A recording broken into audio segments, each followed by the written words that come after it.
నమస్తే welcome to our channel. నేను మీ పద్మావతి. ఈరోజు మనతో పాటు తెలంగాణ జనసేన పార్టీ వీర మహిళలు లక్ష్మి గారు ఉన్నారు.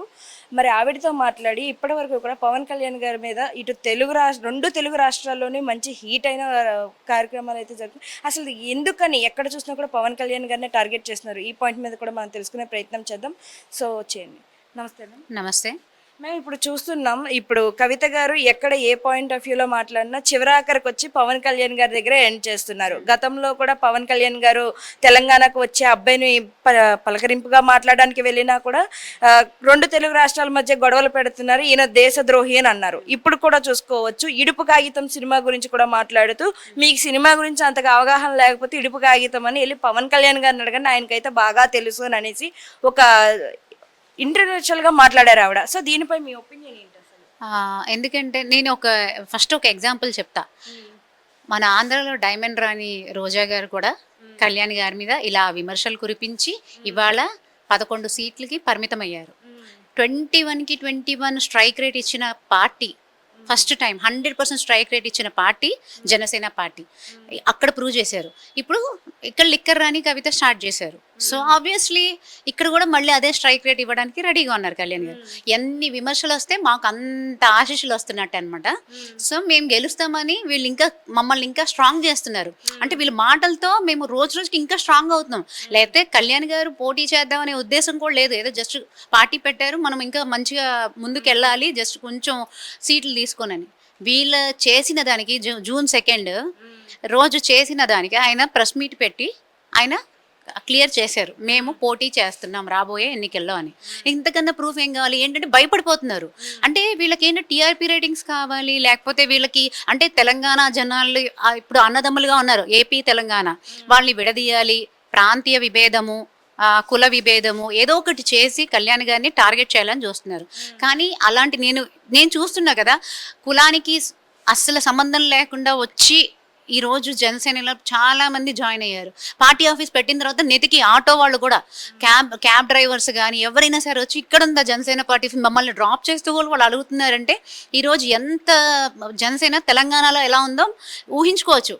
ఇది ఊహించలేని పరిణామం. నిజంగా చెప్పాలంటే ఇప్పుడు జనసేనకి చాలా గ్రిప్ ఇచ్చింది వీళ్ళే. ఎవరు? మన కవితక్కనే ఇచ్చింది ఈ గ్రిప్.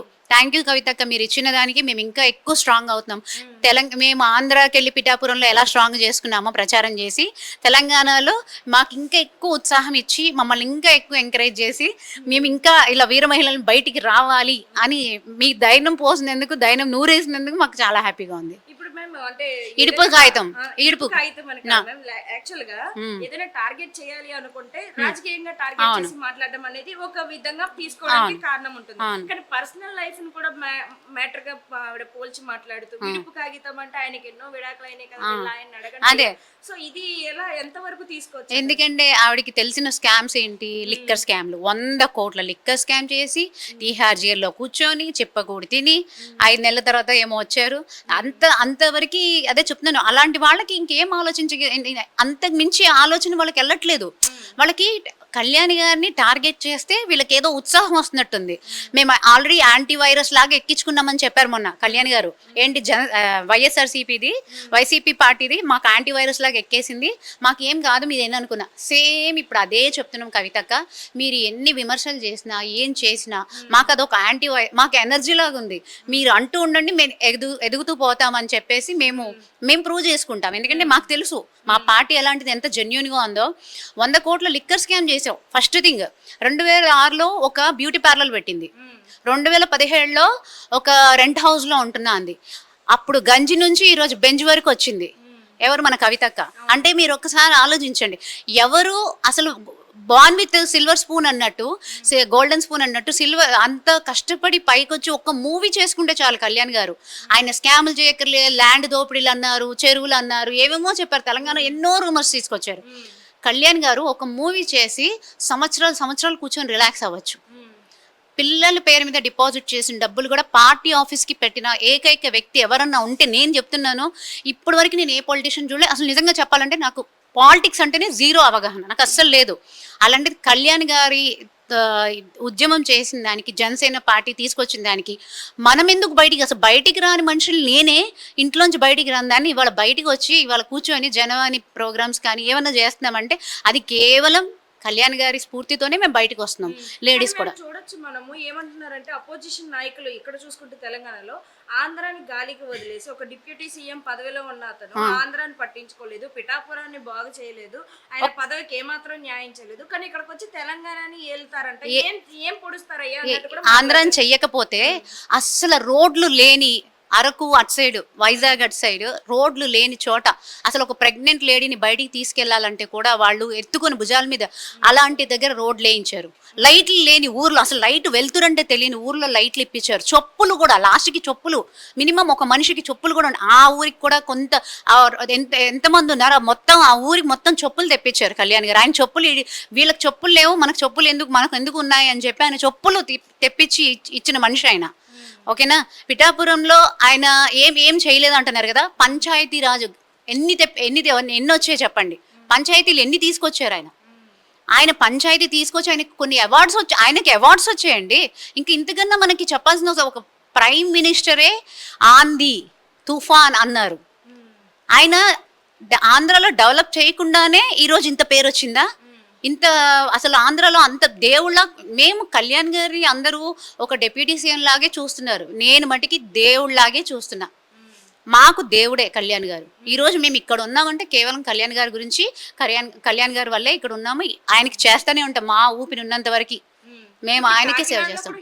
తెలిసిందే కదా యూట్యూబర్ విషయంలో. అవును, దాని మీద ప్రకాష్ రాజ్ గారు కూడా రియాక్ట్ అయ్యి ఈ అధికారం చేతిలో ఉంటే ఏదైనా చేసుకోవచ్చా అంటే అని అన్నట్టుగా మాట్లాడుతున్నారు. ఈ ప్రకాష్ రాజ్ గారు ఎవరో నాకు తెలియదండి. అంటే ఒకప్పుడు సినిమాల్లో చూసేదాన్ని, కానీ ఏదో గాలితో అలా అలా వస్తూ ఉంటాడు, అలా వెళ్ళిపోతాడు. ఒకసారి లడ్డు గురించి మాట్లాడతాడు, ఒకరోజు ఏమో అదేమో అంటారేంటి లడ్డు అంటాడు, ఒకరోజు సనాతన ధర్మం. ఈయనకి ఏం తెలుసో నాకు తెలియదు, కానీ వీటి గురించి ఆయనకి ఏం అవగాహన లేకుండానే ఆ టాపిక్లు మాట్లాడతాడు. అసలు ఆయన పేరేం పేరు, ఆయన ఇది రావణ్ అలియాస్ జోసెఫ్ అంట. అతను ఎన్ని మాటలు మాట్లాడండి. సోషల్ మీడియా ఓపెన్ చేయండి, యూట్యూబ్ ఉంది, సెల్ ఫోన్ ఉంది, మైక్ ఉంది అని నోటికి ఎంత వస్తే అంత మాట్లాడుతున్నాడు. నేను ప్రతి వీడియో చూసిన తర్వాత నేను బయట ఇస్తున్నాను. నోటికి ఎంత దారుణంగా, మొన్నటికి ఒక 4-5 days బ్యాక్ ఒక ఎవడో శ్రావణ్ కుమార్ అని ఏదో స్టేజ్ మీటింగ్ పెట్టుకోకుండా వీడికి మైక్ ఇస్తే ఏదో వెళ్ళిపోయి స్టేజ్ ఎక్కేసి నోట్లో ఏం పెట్టుకున్నావు, కళ్ళకి పచ్చా కామెరలు వచ్చాయంటే నేను అదే చెప్తున్నా, నీకు కళ్ళకి సత్వరం వచ్చింది కాబట్టి కళ్యాణ్ గారు ఏం చేస్తున్నారో కనిపించట్లేదు. ఏం చేస్తున్నారు, ఏం కనిపించట్లేదా మీకు? పిఠాపురంలో వరలక్ష్మి వ్రతం వస్తే ప్రతి ఒక్క మహిళకి పిలిచి బట్టలు పెట్టి అసలు పూజ కార్యక్రమం చేసి హైలైట్ అయిన, అసలు నేను ఇప్పటి వరకు నేను ఏ పొలిటీషియన్, ఆయన పొలిటీషియన్ కాదండి, దేవుడు, మనుషుల కోసం పుట్టిన, ఈ కలికాలంలో పుట్టిన దేవుడు, ఈ కలియుగంలో పుట్టిన దేవుడు ఎవరన్నా ఉంటే, నేను ఒక మనిషి రూపంలో పుట్టిన దేవుడు ఎవరన్నా ఉంటే పవన్ కళ్యాణ్ గారనే అంటాను. చివరికి ఒక్క ప్రశ్న, ఇప్పుడు మున్సిపల్ ఎలక్షన్స్ రాబోతున్నాయి, జిహెచ్ఎంసీ చూస్తున్నాం, ఎక్కడికక్కడ హైదరాబాద్ లో వర్షాలు వచ్చినాయి అంటే నీరు నిలిచిపోవడం, చెత్త ఇంత డెవలప్ అయిన సిటీ అయినప్పటికీ కూడా డెవలప్మెంట్ అన్న పేరుకి మనకు మెట్రోలు ఎటు నుంచి వచ్చినా మనకు బిల్డింగ్లు, పెద్ద పెద్ద భవనాలు, ఎల్ఐటి కంపెనీలు, ఇవి తప్పితే మరి ఏమీ లేవు. మరి ఇలాంటి పరిస్థితుల్లో జనసేన పార్టీ ఎలాంటి పరిమితులు తీసుకురాబోతుంది, ఎలా డెవలప్ చేస్తుందో మనం చెప్తున్నాను కదా. రూరల్ ప్రాంతాలు కళ్యాణ్ గారు ఏపీలో ఎలా చేశారో ఇక్కడ కూడా ప్రతి చోట ఆయన డెవలప్ చేస్తారు. డెవలప్మెంట్ పక్కన పెడితే ఇప్పుడున్న ముఖ్యమంత్రి రేవంత్ రెడ్డి గారు, నేను ఒక క్వశ్చన్ చేస్తా, హైటెక్ సిటీస్ హైదరాబాద్ ఒకటే చూపించి హైలైట్ చేస్తున్నారు కదా, హైదరాబాద్ ఒక్కటే సిటీ అన్నట్టు తెలంగాణలో నేను శాంతిగూడము లేకపోతే సంగారెడ్డి ఇవన్నీ ప్రచారం చేసింది అంతే జనసేన గురించి. మొన్న జరిగిన ఎలక్షన్స్లో జనవరి ఫిబ్రవరి ఆ టైంలో జరిగితే ఎంత దరిద్రమైన పరిస్థితి ఉందంటే, తెలంగాణ ఒక హైదరాబాద్ హైటెక్ సిటీని చూపిస్తున్నారు, అది కూడా గచ్చిబౌలి, కుకట్పల్లి రోడ్లు మునిగిపోతున్నాయి, ఏకంగా కార్లు తేలుతున్నాయి. అంటే మీరు దసరా పండుగలు వస్తే మెరుగులు దిద్దడం కాదు, ఏదో పేపర్లు బతుకమ్మల్ని పెట్టేసి అప్పటి వరకు మెరుగులు దిద్దేసి ఏదో వచ్చేస్తారు, లేకపోతే జై తెలంగాణ అని June 2కి ఒక ఫ్లాగ్ హాస్టింగ్ చేస్తారు తప్పితే, అరే ఇంకా డెవలప్ చేయండి బాబు. ఇక్కడ జనాలు అసలు నిజంగా చిన్న వర్షం, పెద్ద వర్షాలు కాదు, 1 గంట వర్షం పడితే కూడా వెహికల్స్ కదలలేని పరిస్థితుల్లో నేను అది ఫేస్ చేశా.